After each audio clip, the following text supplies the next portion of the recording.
lovely bubblies, welcome back to our channel. Okay guys, we are watching the Unmaking of India. How the British impoverished the world's richest country. So we're going to check this one out, guys. It's from the channel Odd Compass. Not watch anything from theirs, not that I can recall, but thank you. I believe it was either Kalpesh or Doc who sent this, or both of them sent it to me, because I'm sure they both sent videos from the channel. What are you looking at? Oh, okay. They both sent videos from this channel, so many different ones. So one or the other, or both, I've sent it. But this, I think, is one of the first ones we're going to check out. Guys, if you're new to our channel, don't forget to like, share, subscribe. Also check out the channel, which is called Our Touch. Links will be in the description below. Do let us know what else to react to.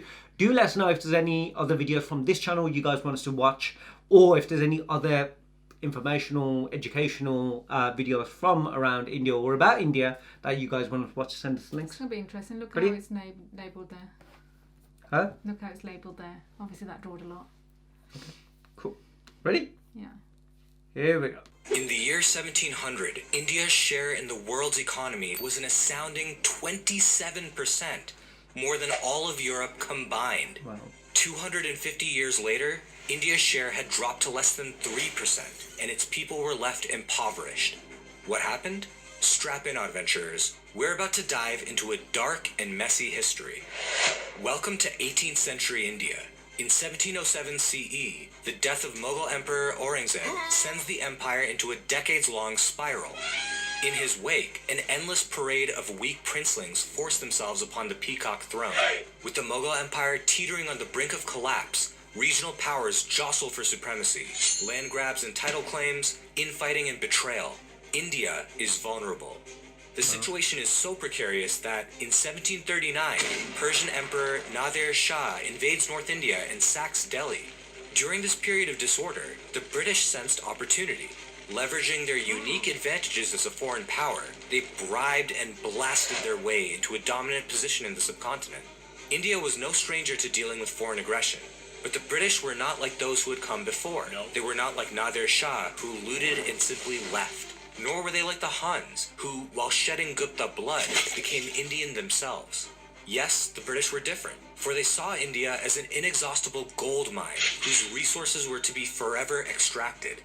By the time India won its independence in 1947, its native institutions had been demolished, its economy deindustrialized, its trade networks severed, and its people more deeply divided by caste and creed.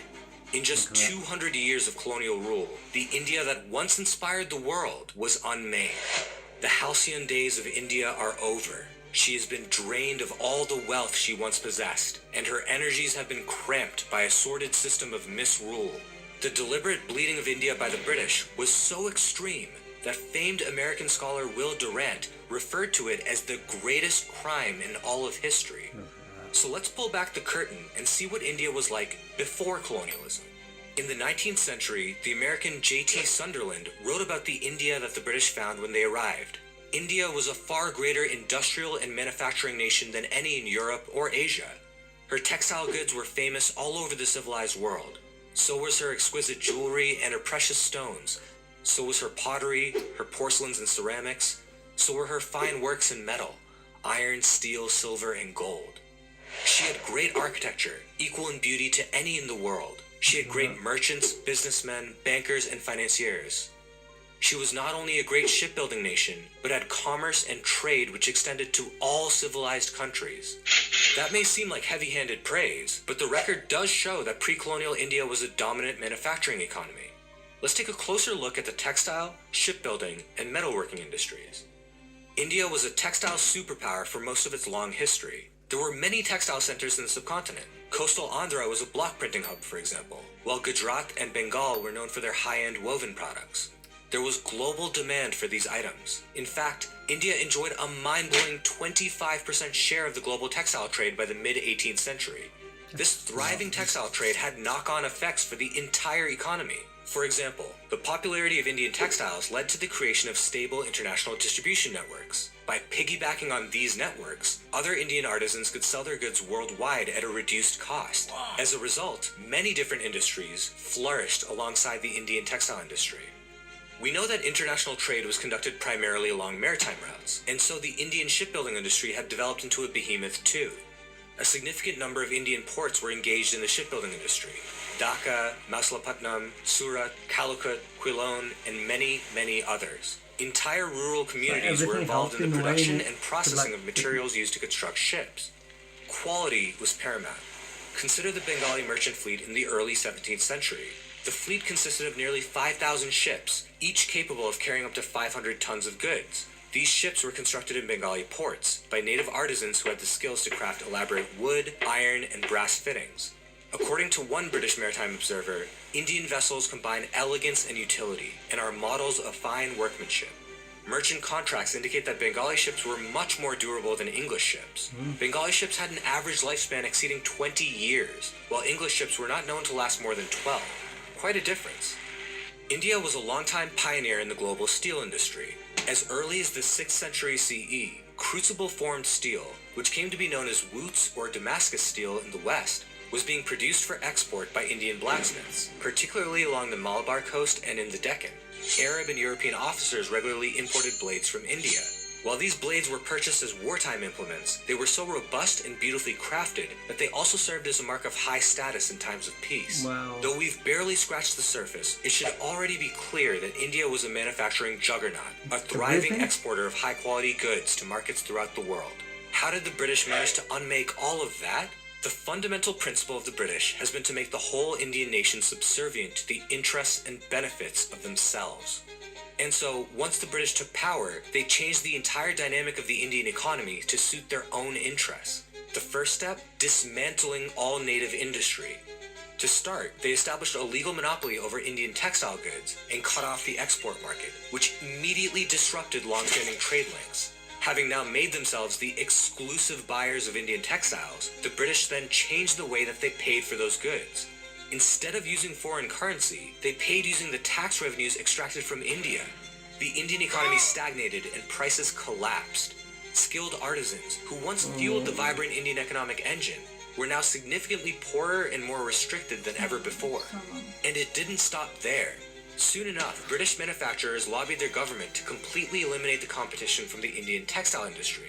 See, despite the restrictions imposed on Indian industry, British manufacturers were still finding it difficult to compete with Indian products. Company soldiers were sent to smash Indian looms. According to several different accounts, they even went around breaking the thumbs of weavers so that they could no longer ply their trade.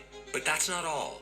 To ensure that the Indian textile industry could not recover, adapt, or innovate itself back into relevancy, the British imposed an absurdly harsh 80% tariff. This had an immediate catch-22 trap effect. Exporting goods from India to the UK was now economically unviable. But remember, Indians were restricted from selling to anyone else. Similar restrictions were imposed on nearly every branch of manufacturing in India. India was reduced to being a mere exporter of raw materials, like cotton and metal ore, so that the British could sell finished products back to Indians at a premium. We conquered India as an outlet for the goods of Britain. I'm not such a hypocrite to say that we hold India for the Indians.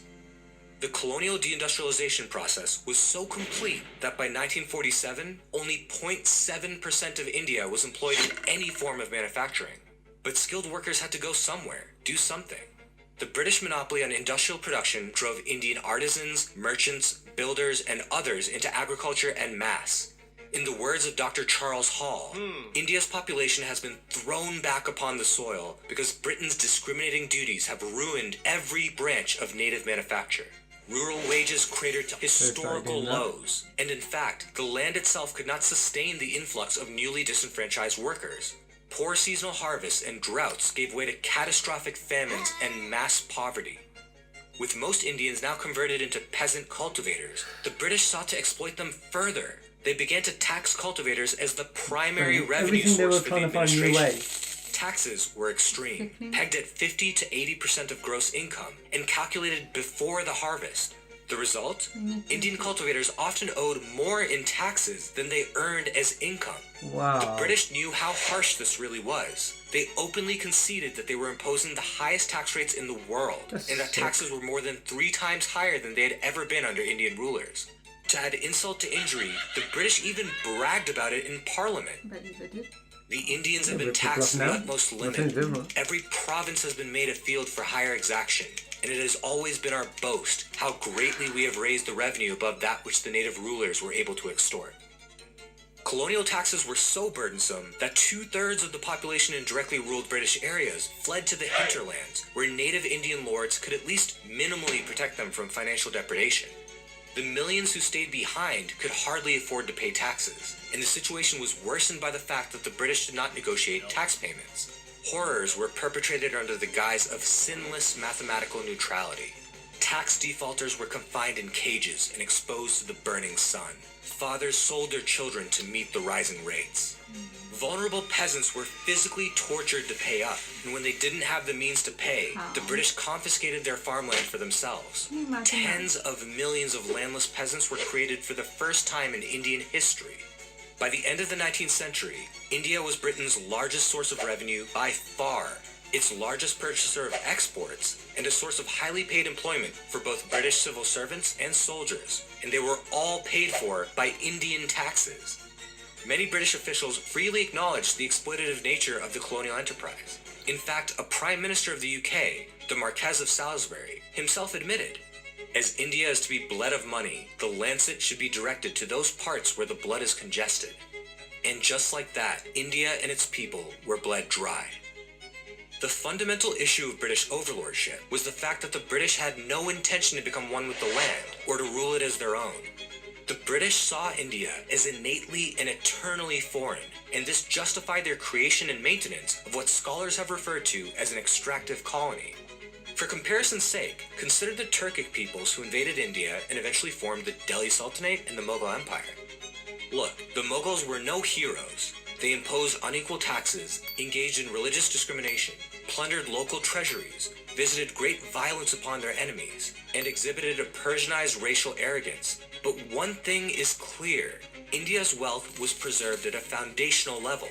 After nearly 2 centuries of Mughal rule, India was still a dominant economic power, responsible for 27% of global trade.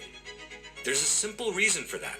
See, the Mughals had a foreign place of origin, Fergana, but they did not repatriate India's resources to their original homeland. India may not have been Fergana, but it had become their new home, and so their loyalties and energies were owed solely to India. Meanwhile, the British ruled India as disconnected tyrants. The bulk of the revenue from India wasn't reinvested in India. No. It was extracted and repatriated to their distant, foggy homeland. How much? Modern economists have estimated that the total amount of wealth that the British extracted from India is in the ballpark of $43 trillion. Yes, $43 trillion. When taxes are not spent in the country from which they are raised, they constitute an absolute loss and extinction of the whole amount withdrawn from the taxed country. The money might as well be thrown into the sea. Such is the nature of the tribute we have so long exacted from India. Apologists for colonial rule often point to the railways as some sort of extravagant counter to the argument of extraction and divestment. But as modern scholars have pointed out, the railways serve as evidence for how exploitative and inefficient British investment in India really was. First, there's the bold assumption that Indians would not have built railways, like the Japanese or others, either by importing the technology or by developing their own. India had been far too advanced and cutting-edge a civilization to not keep up had it been given the opportunity to do so. When the British came to India, the country was the leader of Asiatic civilization. Japan was nowhere. Now, in 50 years, Japan has revolutionized her history with the aid of modern arts of progress, and India, burdened by 150 years of English rule, is condemned to tutelage. But let's ignore that for now. Initially, the Indian railways were positioned as a grand investment scheme for British shareholders. The government guaranteed substantial returns of at least 5% per year, and when the revenues were not enough to pay out these returns, Indian taxpayers covered all the losses. Because of these taxpayer-backed guarantees, construction of the railways was extremely inefficient. Here's a fun stat. Every mile of Indian rail cost £18,000 to construct, as compared to £2,000 for the same mile built in the United States. All the elements of railway construction, steel, wagons, gears, engines, and more, were produced by British manufacturers. Indians weren't even given an opportunity to produce their own manufactured alternatives because the British government imposed restrictions that prevented Indians from competing.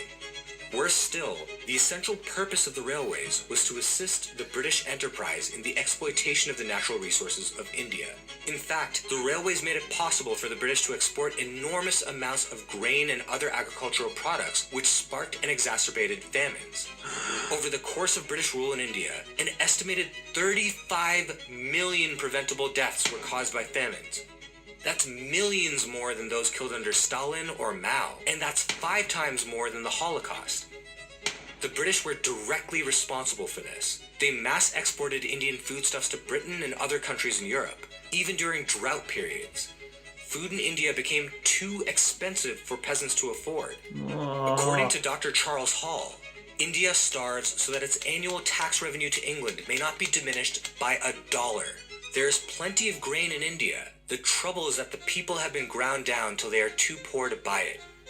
The British had no interest in provisioning for Indian lives. Famine non-intervention was official government policy. How ironic, given that heavy-handed British intervention and market manipulation is what sparked the famines in the first place. And when good people, Indians and foreigners, worked together to help famine-affected peasants, the British government made efforts to stop them. They were furious that the government's own failures were being highlighted. Don't believe me? Listen to this British officer in his own words. Scores of corpses were tumbled into old wells because the deaths were too numerous for the relatives to perform funeral rites. Mothers sold their children for a single meal. Husbands flung their wives into ponds to escape the torment of seeing them perish from hunger. But amid these scenes of death, the British government in India was unmoved. Newspapers were persuaded into silence. Strict orders were given to civilians. Do not acknowledge that civilians are dying of hunger. And if you think that Indians would have done a worse job, consider this. There hasn't been a single large-scale Indian famine in the 70-plus years since British rule ended. Not one. Independent India has its flaws, but it has been overwhelmingly better at providing for the care, safety, and prosperity of its own people. And now you know. Fair place. Fair place on the video. Like, as in, I'm not clapping out what happened. It's just fair place on someone or a channel willing to give all this information. And obviously we always see like people writing on our channel who are India or from India telling us all the stuff, or basically you'll see an Indian person from India saying everything that the British have done and stuff like that, and you go, okay, it's that. But obviously he is an Indian, whoever's done this, having someone probably American, but having someone who's outside of India being able to give that information and creating a video of how much Britain, not just how much, it's not just about money though, is it? I mean, it's 43 billion, was it? It's not just about money. It's like you said, it's not just their money, it's changing the way that they lived, what they did for themselves, and still now, like 70 years on, not doing, there's still problems and issues. Every country had those, but not in anything like when Britain ruled, and not, like you said, the Mughals, and they've been ruled before by people from other countries who have come, but they didn't like bleed them dry or stop them from still producing and doing things for their own country. Everywhere's been ruled for some time or the other, and things have happened. I believe like this small country of ours can, and India's like how many times bigger? It's a small country, can take over and do what they've done. But it's done that most of the world. And it's just like, it's been to everywhere though.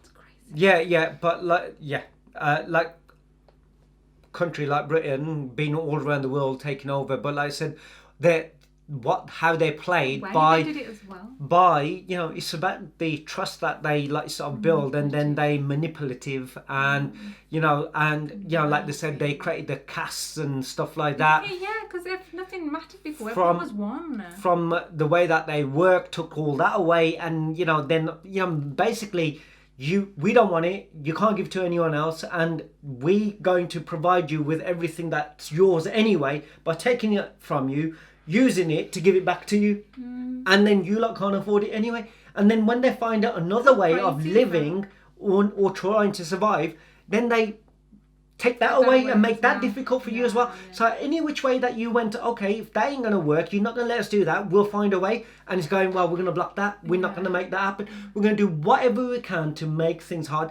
Why wouldn't people, like I said, creating the cast and all that, it was so everyone would fight between themselves, turn on each that other. we're here going, oh, we're here to keep the peace, we're here to make everything right. Look, you lot can't even, trust each other and be, no, you lot are creating all this. Didn't have that. You're making arrived. people fight with each other. So if everyone's turning on themselves, you're going, it's conquer and divide. And that's what they did. And then they took everything, bled them dry, to the point that, no one was... And the amount of people who died, I think that's what was going... When I started it, was it's not just all that money. It's about all those people who died. You know what I mean? Due to it. It's just disgusting. And then, like I said, now, if you think, they're not being there and... the country's thriving, and look how fast globally they're just marching. They're doing things that now they're looking at it like it's unbelievable. No, it would have been believable then. And took everything away, and look how far they've come. Just because you're not there. But the thing is, now what are the British doing now? They bleed in their own country dry. Because we live here. We live in the UK. They're taking everything that everyone is making and just bleeding everyone dry. House prices, the fuel and everything. Coming out of Brexit, and everyone's just like going, you know what? We can't, our jobs, we're not making any money. We can't pay for this. We can't have that. And everyone's suffocating. That people are leaving and going from their own. So now we can't go outside and bleed other countries dry because they wouldn't take it. So now the only people we can is of the could be family that are going juice low kind of thing. You know what I mean? Hold on, they won't even flip and let us in. It's so true. Now all That's the exactly what's going on other at the moment. countries You can't and turn anywhere else. other countries are so much more powerful in the People want sense to that leave this country. No, they want to flog off elsewhere. What they were just saying. But every other country is basically so powerful in the sense like a global, entity of their own, need to do that they won't allow anyone to come. It ain't happening again. They care about the people. And they but they're not allowing anyone else to come that, over and do that again, kind of thing. Sorry, we can take care of ourselves. Yeah. This is once we've gone through this, it's not happening again. So now they know they can't go anywhere and do anything like that again. It's like, well, the only place we can suck anyone dry is our own people. Because everyone else is too smart and no one won't allow us. And plus, probably a lot more stronger than they were. And now, with the way the world is, it's not as easy as going over here and there. Everyone's got allegiances and other people countries that help protect them and stuff like that. It doesn't work the same way. And before, it's like, you can hide what they were doing. Even from their own people, like, if our own people don't, know, then they don't know what we're doing is wrong. The world doesn't know what we're doing is wrong. America, even though this person was writing, he doesn't know, no one knows we're doing this and we're just smart. Like, we can still act as we're the heroes or we're the good people. We're doing it for their benefit because people are vulnerable and gullible. But when you don't know, you only taking what you've been told. You think, oh, they're there helping them, they're poor, they ain't got money, we're there doing good for them. Do you know what I mean? Of course. But now, because with social media and everything, that would not work. People will just turn around straight away going, whatever. And it's not happening. It did annoy me. It did, as you can see, I had a lot to say afterwards. It did make me feel, and I live here, but it was just like, I can't believe that. It's like having your own family member or someone, if you were to find out that they went and done something bad to someone, you turn around and you go, hey, miracle nigga kind of thing, you know what I mean? It feels like that, regardless of where you live. You can't treat people like that. It's disgusting. That's the video. That is reaction. Let us know what you guys thought in the comments below. Let us know if there's anything else you guys want us to react to, and we'll see you on the next one. Take care. See you soon. See you. Bye. Bye.